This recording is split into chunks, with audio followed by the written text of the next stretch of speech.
اشرح لي صدري ويسر لي أمري واحلل عقدة من لساني يفقهوا قولي سبحانك لا علم لنا إلا ما علمتنا إنك أنت العليم الحكيم ولا حول ولا قوة إلا بالله العلي العظيم أما بعد. Yang dimuliakan Tuan Pengerusi dan ahli jawatan kuasa masjid, bagi tuan-tuan imam, tuan-tuan bilal, tuan-tuan guru, para alim ulama, seterusnya tuan-tuan hadirin yang dirahmati Allah sekalian. Pertama sekali kita bersyukur kepada Allah Subhanahu wa taala yang pada tengah hari ini sekali lagi mengizinkan kita berada di dalam masjid yang mulia ini, sama-sama kita niat iktikaf dan kita dengar sebentar, kita baca dari kitab ini. Mudah-mudahan kita ada sedikit panduan untuk membimbing kita dalam kehidupan yang penuh pancaroba ini, dan mudah-mudahan kita menjadi orang-orang yang diredai oleh Allah dunia dan juga akhirat. Baik, muka surat berapa tuan-tuan? Surat 7. Baik, hadisnya sudah kita baca bulan sudah. Innamal a'malu binniyat, ya. Ini ada kait-kait dengan hijrah. Artinya sesungguhnya amalan-amalan itu dengan niat. Kejap ni pun amalan kita ni bergantung kepada niat. Kalau kerana Allah, dapatlah pahala niat kerana Allah Ta'ala. Kalau lain daripada Allah Ta'ala, dapatlah apa yang kita dapat.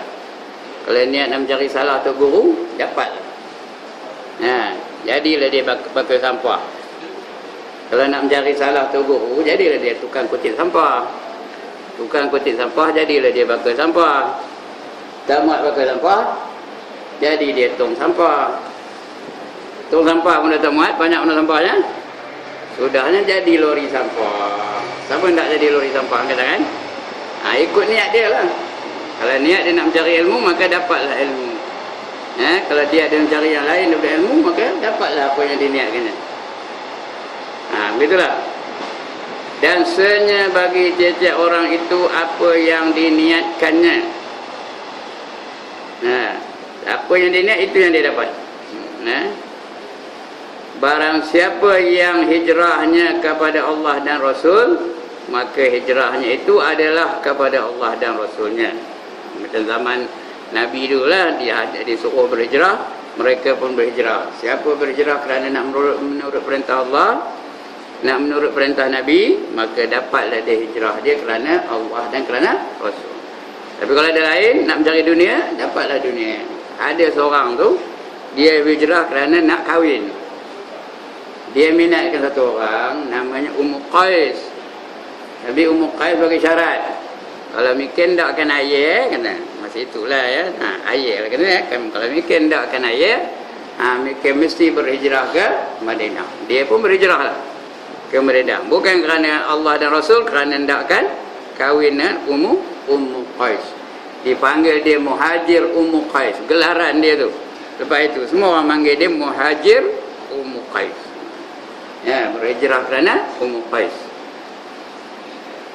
Dan barang siapa hijrahnya untuk dunia, dia dapatnya dunia itu. Ataupun seorang wanita, ini ada pun dalam hadis ni pun ada ya, seorang wanita yang hendak dikahwininya, maka hijrahnya itu adalah kepada apa yang dia telah berhijrah terhadapnya.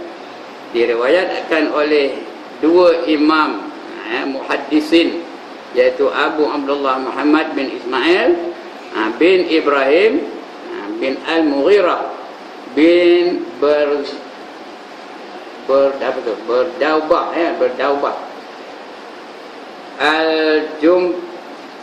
Al-Ju'fil Bukhari dan Abu Hasan Al-Muslim bin Al-Hujjaj bin Muslim Al-Qushairi An-Nisaburi. Itu nama-nama apa ni, perawi hadis ni ya. Maksudnya sah dan tidaknya segala amal itu adalah bergantung dengan niat amal yang tidak disertai dengan niat tidak lebih daripada sesuatu perbuatan biasa saja ya. Niat tu betul kan, niat apa-apa pun. Kita datang hari betul kan niat, nak semayang, nak macam mana niatnya betul. Nak mengaji, niat nak mengaji. Nak ngajar pun niat nak ngajar. Mengapa? Kerana Allah suruh. Dengan niat lain daripada itu. Tidak lebih daripada sesuatu yang biasa saja. dan apa yang diniatkan oleh seorang itulah yang diperolehinya.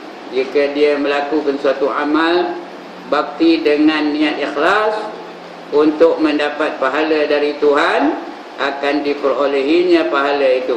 Tetapi kalau amal itu diusahainya atau diusahakannya sebagai alat untuk mencapai kepentingan dunianya, semata-mata seumpama seorang yang beramal dengan niat untuk bermegah hati, untuk memegah puji orang, memikat hati seorang perempuan yang hendak berkahwin, dia dikahwininya, akan sampai juga kelak hajatnya itu terhadap perempuan itu. Kalau untuk perempuan, maka dapatlah dia perempuan yang dihajatinya itu. Tetapi dari amal yang dijadikan landasan itu, tiadalah ia beroleh apa-apa pahala. Baik, itu yang pertama. Yang kedua, hadis yang kedua, dari ibu mukminin Bunda Abdullah, namanya Aisyah radhiyallahu anha, katanya bersabda Nabi sallallahu alaihi wasallam, yaghzu haisunil ka'bata fa idza kanu bi baida minal ard yukhsafu bi awwalihim wa akhirihim.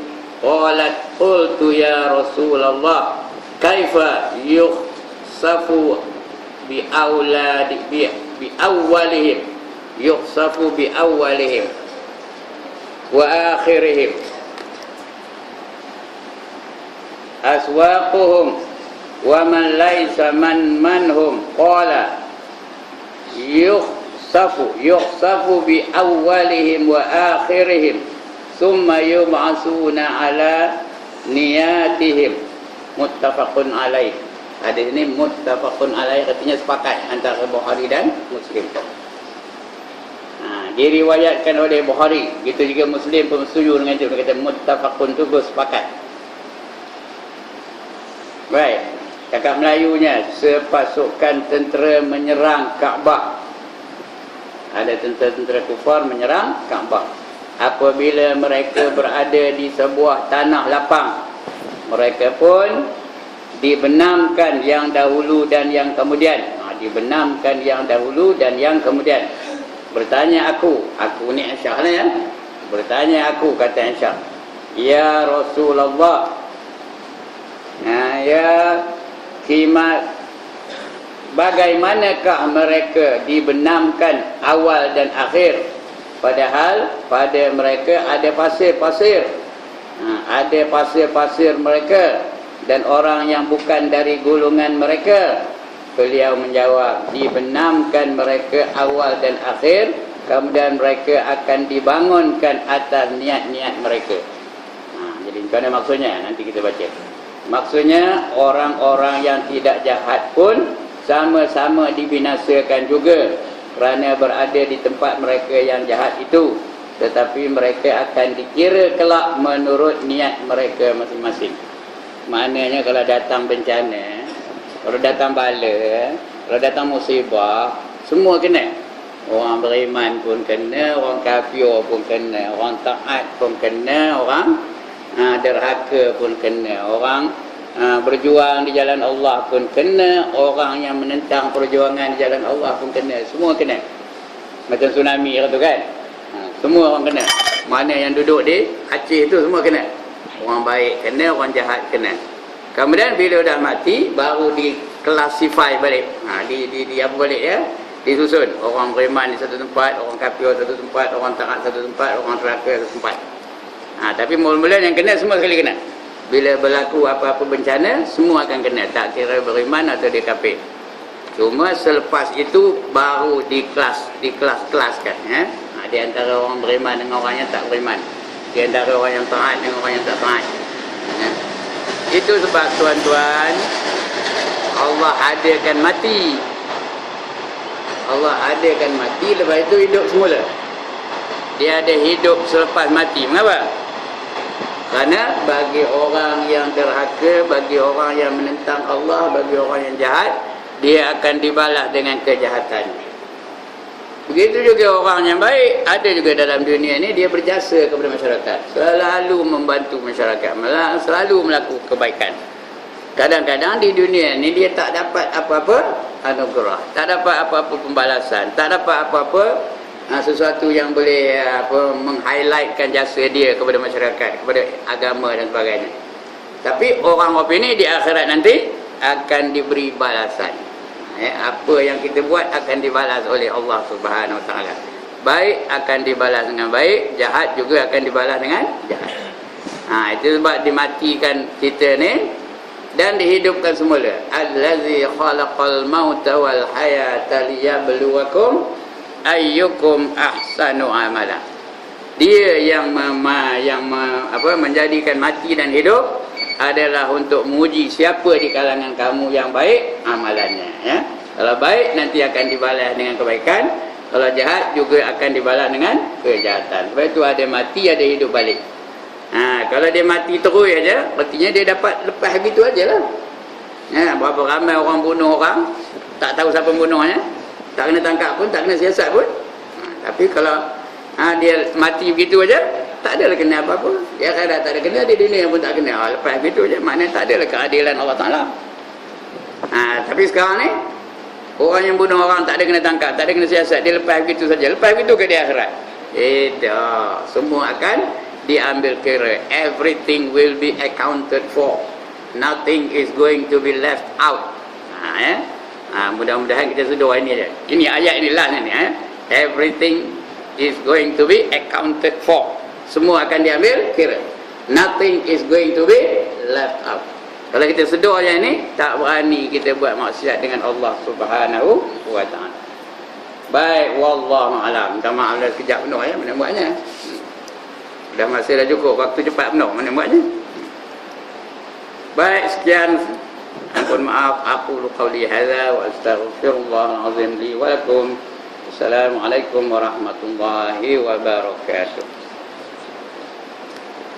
Bismillahirrahmanirrahim. Alhamdulillahil alamin wassalatu wassalamu ala asyrafil anbiya wal mursalin wa ala alihi wa sahbihi ajma'in. Allahumma ighfir lana dhunubana wa liwalidina warhamhum kama rabbawna shighara wa li jami'il mu'minina wal mu'minat wal muslimina wal muslimat al ahya'i minhum wal amwat bi rahmatika ya arhamar rahimin.